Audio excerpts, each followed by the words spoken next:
Welcome to Truth Be Told About Going Wild. I'm your host, Robert Hensley, and this is the podcast inspired by the principles of personal rewilding. A couple of weeks ago, we started talking about the UN and the summit or the Forum for Indigenous Peoples, and how there are organizations around the world that are helping to kind of bridge the gap between stewardship and conservation and giving management or oversight of those sites to Indigenous peoples. And I've had a couple of questions regarding why. Why does that go to Indigenous peoples? Aren't there other groups or organizations that would be able to do the same, if not a better job? And the answer is no. Quite simply. It could be just a matter of opinion. However, when we think about Indigenous peoples, Indigenous tribes, whether in the United States or around the world, those tribes are, and those peoples, they tend to have a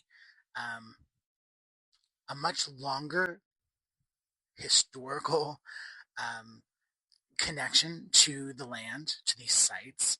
They see the land as sacred. It is part of their spiritual community, part of their spiritual beliefs.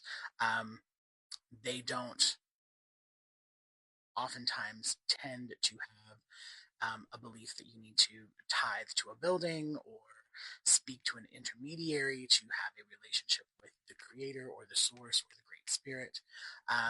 They see their connection to, their kinship with all other beings on the planet as being something that is very important to them, and they understand the necessity of maintaining that relationship.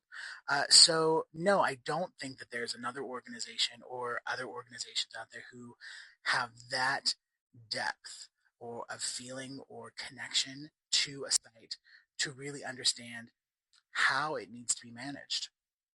And again, with that comes history. You know, many of these tribes have been living on these sites, have been including these sites in their practices and in their lives for generations. It's not someone coming from the outside and saying, oh, this is what's special about this site.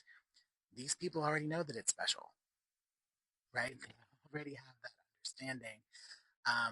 And I think that is the distinction, right? I think that, yes, there are groups of people who are very interested in saving a site.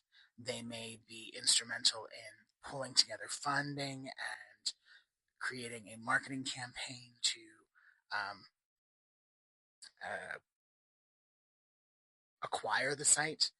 But then the actual management of and understanding of what needs to happen on that site, what needs to be saved, how it needs to be treated. No one's going to understand that better than a people who have been using that site as part of their and living on that site as part of their daily lives. So that's in a nutshell. That's the answer. And, I think that when we're talking about the practice of rewilding, when we start talking about the fourth pillar and honoring the ancestors, I think that we have to start thinking again in a broader sense of ancestors. Who was here first? Who has this kind of ongoing language or communication or connection to the land? Who can teach us what we don't know about really utilizing and protecting and conserving and preserving a site better than the people who have been doing so for generations, right? Where that land is part of their culture. You know, it's interwoven. So, you know, honoring the ancestors is not just about understanding where you come from, but also understanding who was here before you, and what are they, who are they, and what can they teach you? What can you still learn about really kind of saving a site, right? And the site is not just the land itself, it's everything that lives on that site. So the plants, the animals, the moss, the insects, the lichen, everything.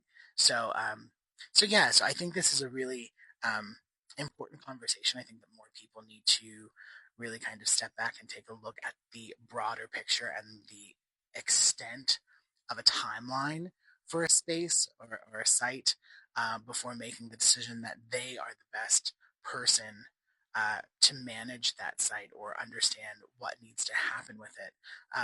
And that there are these amazing opportunities to partner with groups that have um, a deeper connection and a longer history with these areas.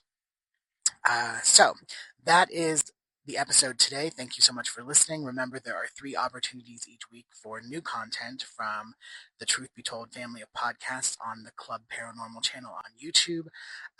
There is Tony Sweet on Fridays with the original Truth Be Told, Bonnie Burkert on Wednesdays with Truth Be Told Transformation, and of course, Truth Be Told about Going Wild every Monday. And we're all at the same time, 3 p.m. Pacific, 6 Eastern.